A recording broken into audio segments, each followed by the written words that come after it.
Good afternoon, everyone. House Democrats have repeatedly made clear that we will work with anyone in this town to solve problems for hardworking American taxpayers and make life better for everyday Americans, particularly as it relates to driving down the high cost of living. We will work with anyone in this town. At the same time, we, of course, will continue to push back against far-right extremism that is hurting the American people, and we will continue to keep it real with the American people. House Republicans don't appear interested in working for everyday Americans and solving problems for hardworking American taxpayers. Why? Because they are working for Elon Musk and doing the bidding of an unelected, unaccountable, out of control billionaire puppet master.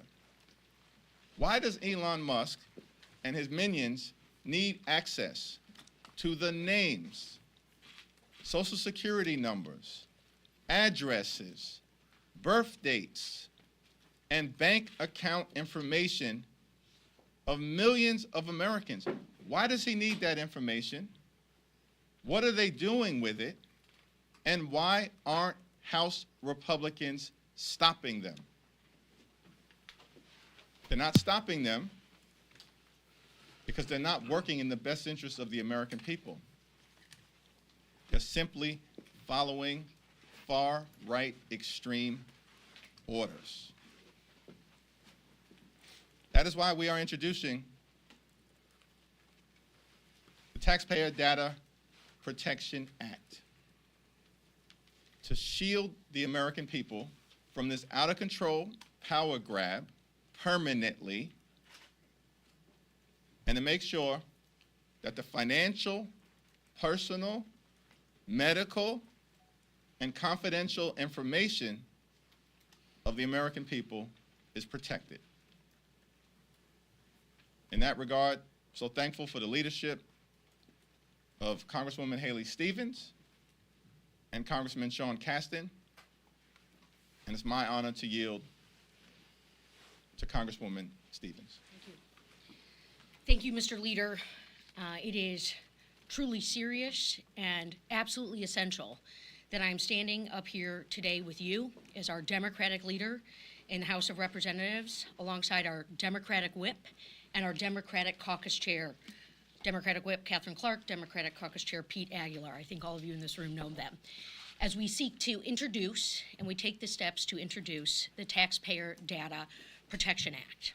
You see, during the start of a different presidential administration in a different time, I was a Schedule C political appointee in the Department of the Treasury during a true time of economic crisis for this nation.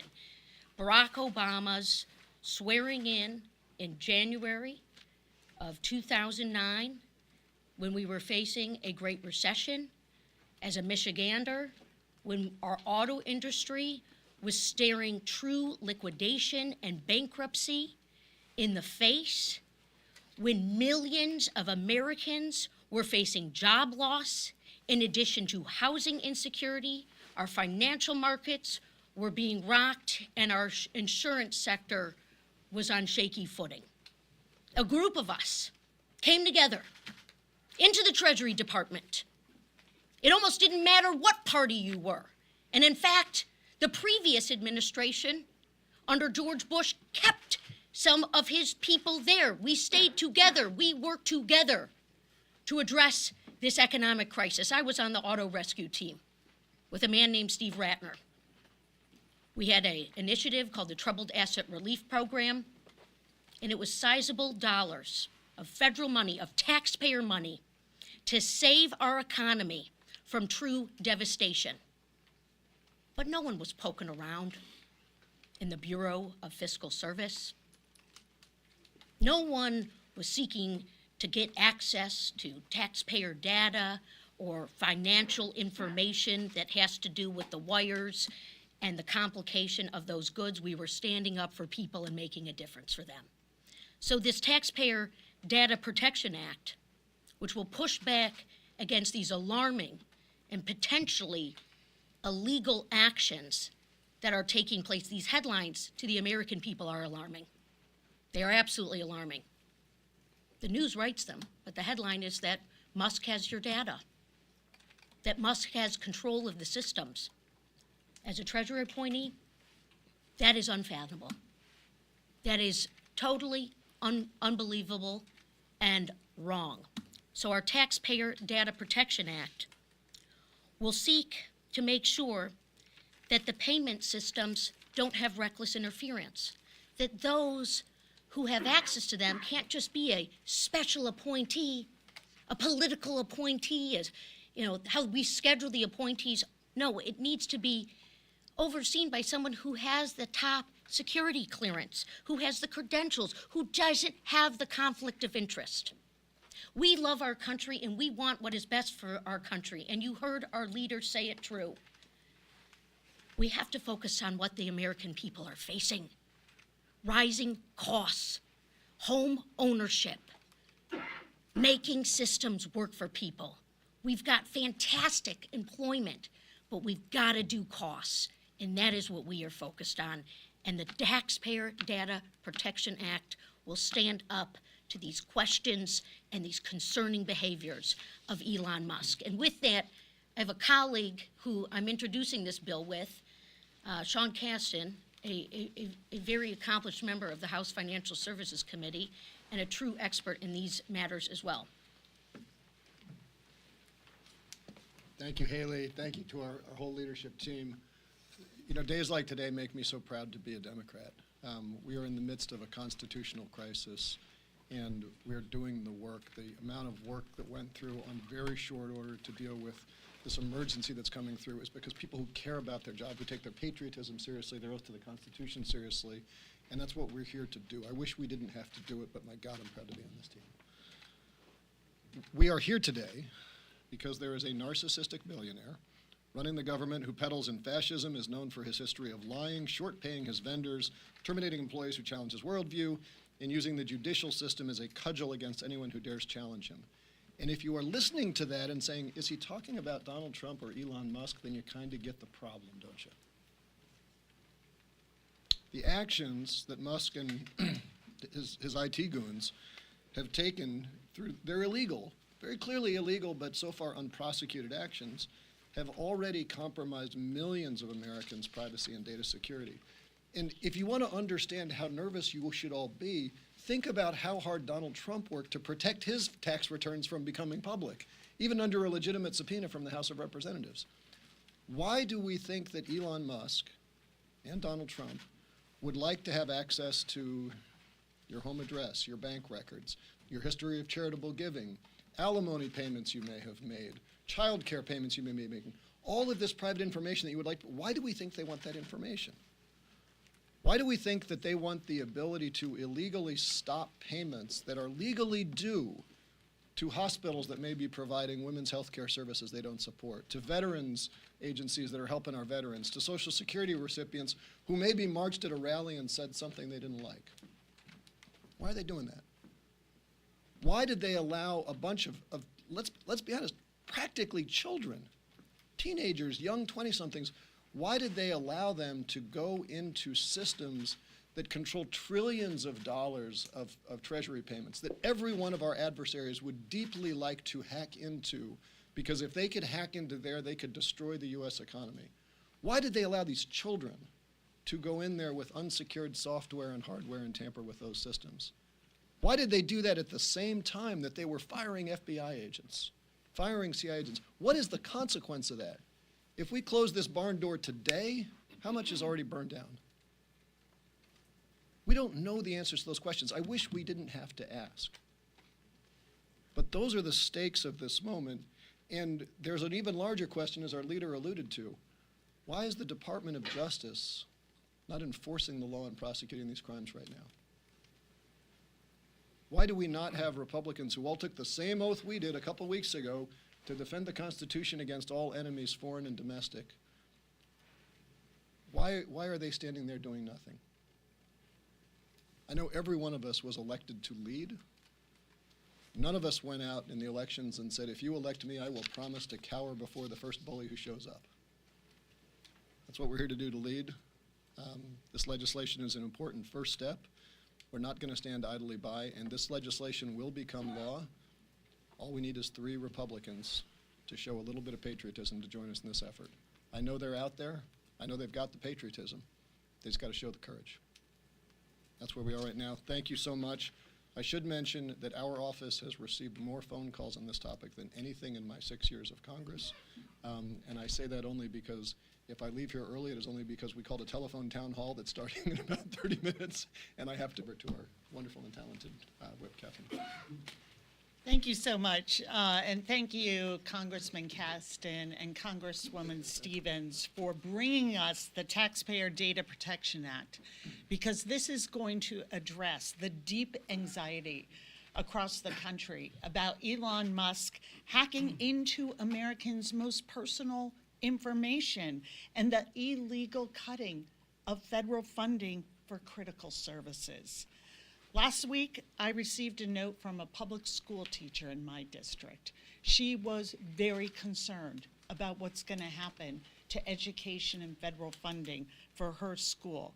She worried about the grants that might not be there that help provide special education services in her school and across this country. She worried about the school lunches not being available for her students that need them. But the thing she told me she was worried about more than anything else, she wrote, "As a citizen of the nation, I am even more concerned about the overt power grab and overreach we're seeing from an unelected billionaire." I've heard the same thing from Head Start caregivers, from veterans and firefighters, from nurses and doctors at our community health centers, from seniors watching Elon infiltrate their Social Security and Medicare information, calling our office terrified, wondering if they're going to get their next Social Security check. The American people are paying attention. They have watched Republicans not just stand in silence, but cheer on the illegal actions that are going to make their lives harder, more expensive, and compromise the security of their personal information. All the while enriching further Elon Musk. Democrats are fighting back with everything we've got, and we will use every tool at our disposal to protect the interests of the American people, to uphold the Constitution, and guard everyday families from this Republican billionaire's first agenda. Elon can buy a lot. He's the richest man in the world, but the American people and their security is not for sale. If House Republicans believe that the federal government belongs to the people, that the theft of taxpayer money is wrong, then they will join us in bringing this legislation up for a vote. In the House, it takes 3 patriots to speak out for their constituents and to stand up for their country, to stop stealing from the deserving, to further enrich the billionaire class. 3 GOP members can end this today. And now I'll turn it over to our distinguished chairman of the House, Pete Aguilar. Thank you, Whip Clark and Leader Jeffries, and I want to thank the leadership of Haley Stevens and Sean Casten for introducing this bill, because House Democrats will not sit by as an unelected billionaire with controversial ties to China is given access to the most sensitive personal data about the American people, and to potentially use that data to illegally cut programs that are vital to our national security just to help pay for tax cuts to benefit his own bottom line. We will not stay silent as House Republicans surrender Congress's constitutional power in order to allow MAGA extremists and conspiracy theorists to continue. We know that our colleagues on the other side of the aisle are just as outraged as we are, but they have to keep quiet out of fear of retribution from the MAGA extremists. We only need 3 Republicans with the courage of their convictions to join our efforts to protect the American people from this extreme and illegal overreach. Today, they're illegally gutting USAID, which prevents China and other adversaries from expanding their influence. But tomorrow, it's your health insurance. The next day, it's your mother's Social Security check. This is not what the American people voted for. The Taxpayer Data Protection Act will rein in the corruption we're seeing at the White House and put an end to this chaos. Turn it over to Leader Jeffries. On-topic questions? Thank you, Mr. Leader. Can you help me understand how this connects to the bill that you discussed with Leader Schumer the other day? Is it the same? Do they complement each other? Can you just help me clarify how this bill connects to what you? Yeah, it's our expectation that Leader Schumer and Senate Democrats will introduce a companion bill shortly. We believe that the unlawful access to sensitive and financial information for hardworking American taxpayers has to be stopped. And we know here in the House, unfortunately, that the House Republican leadership has demonstrated no interest in reining in this out-of-control behavior. Here in the House, all it takes are 3 Republicans to join with us to protect the American people. Leader Jeffries, in addition to this bill, what do you see as the options that Democrats have to push back on Elon Musk's efforts and Doge's efforts? We will continue to use the congressional arena as well as the litigation arena and the mobilization arena to push back against the far-right extremism that we are seeing across the board from this administration and from House Republicans. We will introduce legislation. We will move that legislation aggressively. We will work through the court system, and we will continue to communicate to the American people about what's happening, why it's happening, and why the promises that were made by Republicans to lower the high cost of living aren't being kept. This is day 18 of this new administration. Not a single bill, not a single idea, not a single initiative to lower the high cost of living. Housing costs in America are too high. Child care costs are too high. Grocery costs are too high. Utility costs are too high. And insurance costs are too high. We've seen nothing from House Republicans, nothing from the administration. They told the American people one thing, and they're doing another.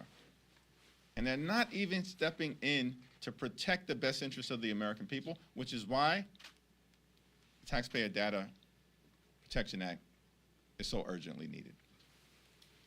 Thank you, Mr. Leader. Can you attempt to answer your own question that you and Mr. Casten posed, which is why is Elon Musk accessing all of this data through the federal agencies you mentioned, names, social security numbers, medical records, things like that?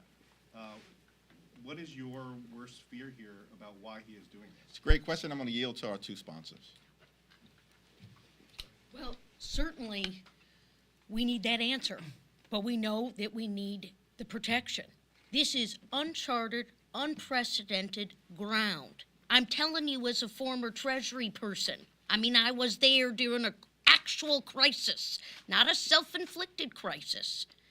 We need the answer to why he's doing it. We need our legislation.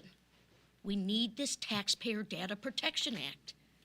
This is unbelievable lawlessness. We've always had this trust between the House, the Senate, the presidency, and then in comes this executive order that seemingly has allowed this individual to go in to the Fiscal Bureau of the United States of America and say that he has your information, while people are struggling to pay the bills. Let's be honest, as the leader just said. So, yes, All they need to do is we got to have 3 join us and get this bill passed. And by the way, my friends, the first Friday of this month is tomorrow. Jobs numbers are coming out. We didn't see a slip for the last 4 years. I just want to just talk about what I'm truly afraid of, and I'm saying what's happening. And to give some context, I was talking with one of my Republican colleagues and friends not long ago, and I said, what would it take for you to stand up to Donald Trump? And the immediate answer without a moment's thought was, how'd that work out for Adam Kinzinger? There's a deep fear of what a bully will do.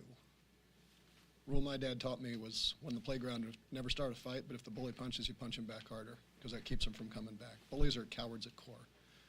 So what am I afraid of? That they are going to use data that they are legally not allowed to use to act as a bully. So what does that mean for my home state of Illinois, where our Governor Pritzker has been very forceful in calling him out? If they take control of the stop payments, does Illinois all of a sudden not get their Medicaid reimbursement money? What does it do for, someone, we've already seen him take security details away from Liz Cheney, right? While releasing people who attack cops out into the public. If they're willing to do that and threaten that, well, what might they do to someone who's on a fixed income but had the strength of their convictions? What they know is that every time we have faced crises like these in our history, inevitably the movements that have toppled tyranny have been led by people who had gotten to a point where they had nothing left to lose. The Parkland students who survived, the Mamie Tills of the world, right? If they can find those people who have almost nothing left to lose and say, well, I'm going to cut off your Social Security payments if you step up. I'm going to cut off your veterans benefit payments. I'm going to cut off your SNAP payments. This is despotism, right? And I think a part of our message to everybody is that fear is contagious, but so is courage. And we want to make sure that people act with courage and the strength of their convictions, and hope that what we're showing now maybe spreads to a few folks across the aisle. Yeah. Thank you. You've alluded to this with the 3 Republicans, but just to get clarity, are you talking about a discharge petition? And if so, could you tell me a little bit about the timeline of that? And also, have you had any conversations with Republicans who you believe might be willing to sign on? We're going to explore all legislative options available to us. We know that this legislation needs to move, and needs to move with urgency to protect the best interests of the American people. And all it takes are 3 Republicans, only 3, to partner with us, and we can figure out the legislative vehicle to get this done in the House of Representatives. You mentioned relying on litigation as one of the prongs to this approach to Musk and Trump writ large. What is your game plan if Trump does not abide by a court order, if they don't follow the direction of the court? What do you do then? That's a hypothetical. The lawyers are working through those dynamics. That's always a question that litigants have to confront and be prepared for. But we've seen the Article 3 federal court system hold to date, and it's my expectation that the judiciary will continue to hold the line in the best interest of the American people, as will House Democrats in the United States Congress. Third row. Is there something that can be done in the more immediate moment? This bill seems to be either preemptive or preventative, or a combination of those 2 things. What can stop Musk and this imposition of his perceived authority right now? Is there any mechanism? What we are seeing unfold is an unlawful power grab by a unelected and unaccountable billionaire puppet master who's pulling the strings of House Republicans, and apparently the Trump administration. So it's an all-hands-on-deck approach on behalf of hardworking American taxpayers. Legislation, litigation, mobilization, communication with the American people, and that's what we're engaging in. And in fact, on this particular issue, that's what you've seen occur. People have showed up at the Department of Treasury. We're moving litigation. We're speaking about the threats to the American people presented by these extremists having access Think about this. To names, birth dates, social security numbers, addresses, and bank account information. And so this legislation is an important step. All hands on deck effort. Last question. You alluded to this a little bit earlier about Speaker Johnson and Leader Thune not stepping up and standing up to the president or Elon Musk. Do you feel like Leader Thune and Speaker Johnson are abdicating their constitutional authority by allowing the president and Elon Musk to overstep, especially when it comes to Congress's authority? And do you think we're in a constitutional crisis? Let me simply just say that House Democrats will continue to make clear to our Republican colleagues that we will work with anyone in this town to solve problems for the American people, to drive down the high cost of living, to secure the border while protecting dreamers, farm workers, and families, and keep our communities safe. We'll work with anyone to bring the American dream to life and bring our jobs back home. But that's not what we're seeing from House Republicans, and that's unfortunate. Will you withhold votes Thank you, everyone. on Thank you. government funding or the debt Thank ceiling? you, everyone.